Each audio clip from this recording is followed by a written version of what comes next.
As I was listening to company executives report on their work, I noticed that the high school group chat, silent for years, had suddenly exploded with notifications mentioning me. Ethan, didn't you see Logan's status update? You're not attending his wedding today? The class president, Logan Steele, was getting married, and all our old classmates were there. I'm sorry, my company's been busy lately, I don't have the time, I replied, attempting a polite explanation, but was met with a barrage of criticism. Busy with what? You barely post on social media. You're clearly not doing well. If you're worried about looking bad, just say so. Who are you trying to impress? Even Logan joined in. Remember that bet? I told you the woman I'd marry would outshine yours any day. I replied honestly, no, I don't remember. The mocking started pouring in. Logan's wife is a CEO, and her dowry is in the hundreds of millions. What's wrong, Ethan? Too embarrassed to show up? Don't tell me you're too broke to cover your share of the gift. Should we start a crowdfunding page for you? Finally, Logan messaged me directly. Come to my wedding. Witness my big moment. For old time's sake, I'll even have my wife find you a security job when it's over, he added, before posting a photo of himself and the bride. The bride, to my shock, was my wife, Lily Harper.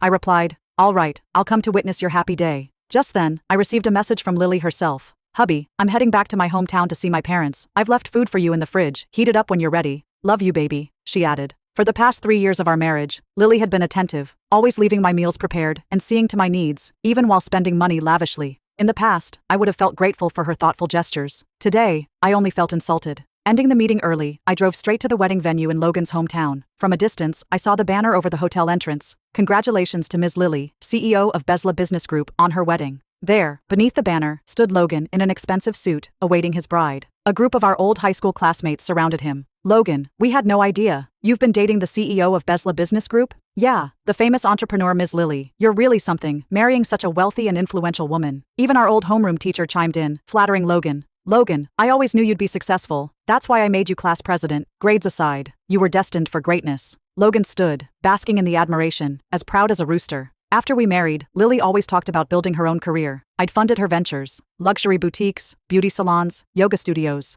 none of which succeeded. Despite every failure, she grew more determined, telling me she'd be a CEO one day. I'd handed over Bezla Business Group, a small subsidiary, for her to manage. I hadn't realized that she would use it to flaunt her success beside Logan. Seeing me, the classmates who had been fawning over Logan suddenly looked at me with scorn. One of Logan's friends approached, eyeing the car I arrived in. Ethan, you actually rented a Rolls-Royce just to show off? The others scoffed. So this is why you bothered to come? To pose in a luxury car? What a joke. That rental must have cost you half a year's salary. Do you really think you can compete with Logan's wife? As they ridiculed me, I calmly replied, this is my car. Logan strode up to me, his face twisted in anger. Without warning, he punched me. This car? It's my wife's. You're the guy she's been secretly seeing behind my back, aren't you? You leech, driving my wife's car to my wedding? How shameless can you be? The sudden punch knocked me off my feet, and my old classmates stared in disbelief. Logan, is this really your wife's car? Someone asked. Logan smirked with pride. Why would I lie? He pulled out his phone and showed off a few photos of him and Lily. They were intimately posed together, some taken inside the car, and others on the hood, with the license plate clearly visible. The crowd immediately gasped.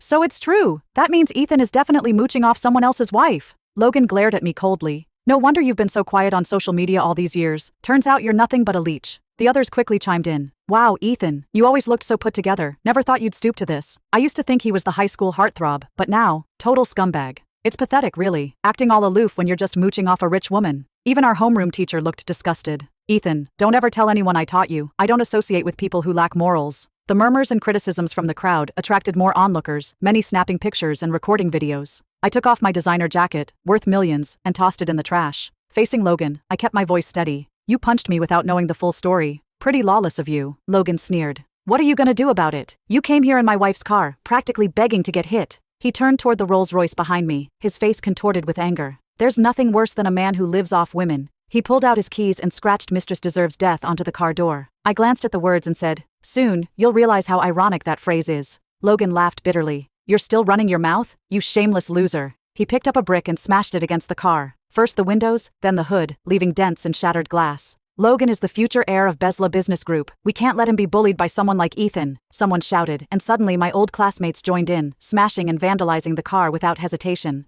Soon, the Rolls-Royce was reduced to wreckage. I watched them in icy silence. I hope you'll feel as satisfied when you have to pay for all this damage. No one heeded my words, treating me as if I were invisible. Then, one of Logan's followers opened the trunk and called out, "Look at all the fancy stuff he's got in here." Logan pulled out a painting and sneered. "You're living off women and you dare collect art? These items are worth much more than this car," I warned. "Especially that painting. I'd advise you to leave it alone." These were collectibles I'd acquired at auction, and hadn't had time to secure yet, but Logan's fury only grew. A lowlife like you doesn't deserve art. He tore the painting in half and stomped on it. Someone recognized the torn artwork and gasped. That looked like an original from ancient Roman. Wasn't its auction starting price $300 million?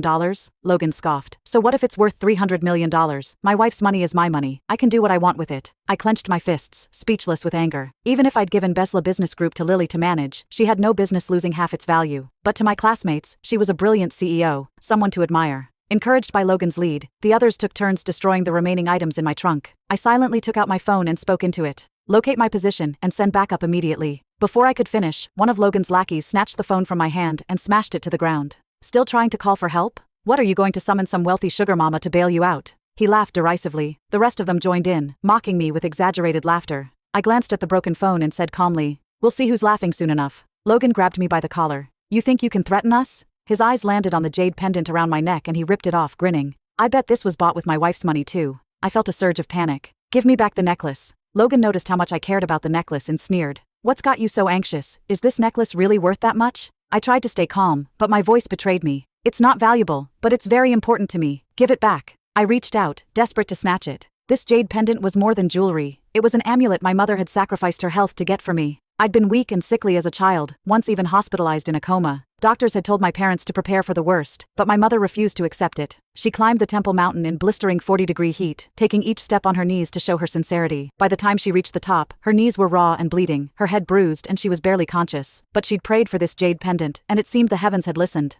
I woke from my coma shortly after, but my mother became gravely ill. Before she passed away, she placed the pendant in my hands and made me promise to keep it safe. I'd worn it ever since, treasuring it as if it held her very spirit. I would never let anyone destroy it. "The more you care, the more I want to destroy it," Logan taunted. Before I could grab it, he slammed the necklace to the ground. The jade shattered, scattering pieces across the pavement. No, I felt like my heart was being torn apart. This pendant, my mother's last gift, was destroyed before my eyes. "You bastard." I couldn't hold back. My fist swung at Logan's face, landing with all the rage I had. The punch sent him reeling backward, but before I could follow up, another classmate kicked me, and soon the others joined in, raining punches and kicks on me. "How dare you hit Logan? He's the husband of the president of Besla Business Group now. It was just a necklace anyway, something you probably got from serving some rich woman. Why so dramatic? Shameless trash, seducing other men's wives for money, and you dare to hit Logan? You think your old classmates are here to be pushed around?" Even the class teacher joined in, kicking me twice when no one was watching. Beaten and bruised on the ground, I trembled with anger. "You're all going to regret this," I spat through gritted teeth. The group laughed, finding my threat ridiculous. "Regret? You think you're still some high school genius?